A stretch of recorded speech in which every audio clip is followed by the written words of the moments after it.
Now, coming to what we at Quantilope have learned about mental availability in the past 2 years.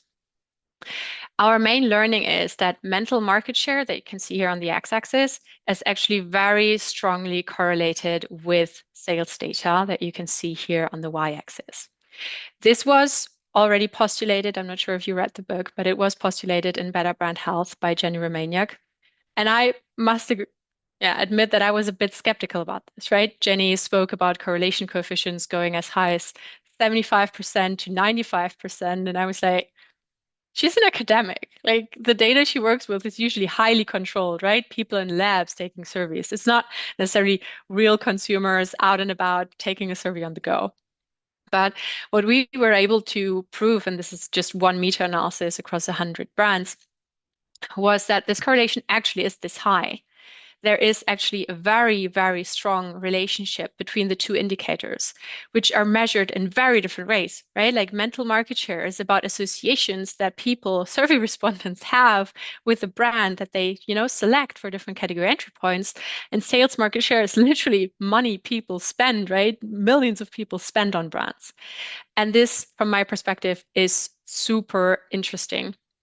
Of course, we are all insights folks here on the line. This is a correlation, not a causation. It's not across time quite yet, but we do see mental market share as a very promising and potentially leading indicator for brand growth. And why should you care about this correlation, right? It's not your data. Well, it means that even if you just have a smaller set, if you're just looking at your brand's mental market share measured in a tracker and your brand's actual sales, you can already use that as a diagnostic. Because based on this finding here, you know that if the both kind of are aligned, you're basically in a good spot, right? This is what we would expect. We would expect a strong correlation, which means that your brand is kind of in a healthy space, right? So you're doing great. Whatever you do, whatever your brand and marketing teams do, continue, right? They've done something right because whatever people have in their minds is really translating well into actual purchase behavior. Now, where it gets interesting is when your mental market share and your brand sales market share are not aligning, right? Kind of looking at the outliers here. So, for example, if mental market share is stronger than sales market share, there are some barriers to purchase, right? So there's this strong mental presence, but it doesn't translate.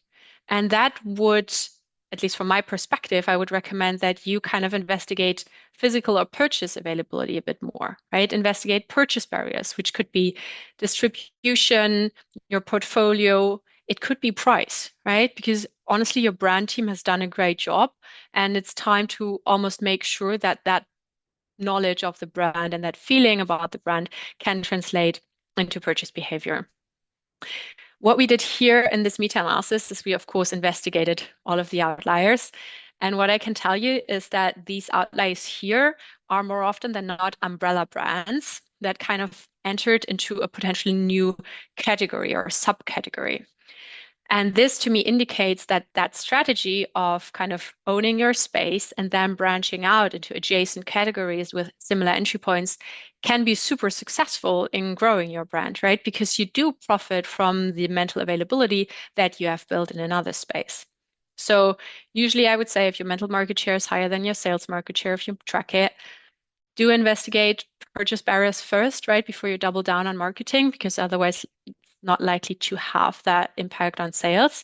However, if you are an umbrella brand walking into a new category, this is something that I would expect for you. On the other hand, right, so if sales is stronger than mental market share, I wouldn't necessarily say that it's a great thing, right? Because it means that things like price are actually a stronger factor for having people purchase your brand than your actual brand, right? And your actual brand's presence. So in this case, if you see this pattern where your sales market share is much stronger than the mental market share that you measure, I would urge your marketing director to really fight for budget and heavily invest into the brand because it means that, by building just a bit more mental availability, you're likely to harvest the strength in terms of physical and purchase availability that you've built. Right? These are just some general recommendations and findings from doing tons of BBHT studies.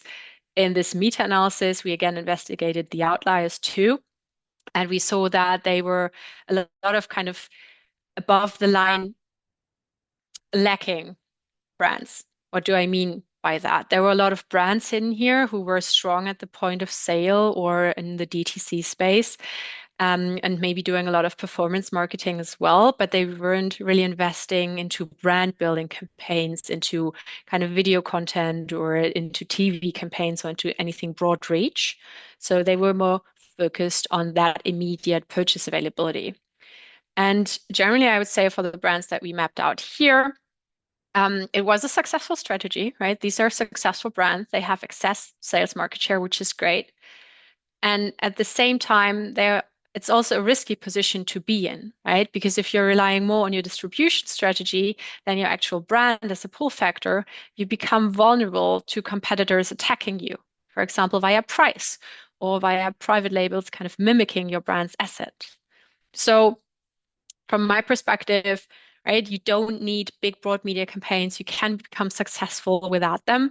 And at the same time, if you have built out your channels and your reach so successfully, I would really consider moving into the above the line communication space, doing a broad reach campaign to harvest what you've built on. And these are just some findings I wanted to share with you, and I hope they are at least some inspiration. So of course, this is just the surface, right? Like we won't go through all of the results for all of our studies today, but I wanted to make sure that, we can go beyond the what, right? Because this is still very much a where is my brand positioned? Is it doing well? Is it doing as it is expected?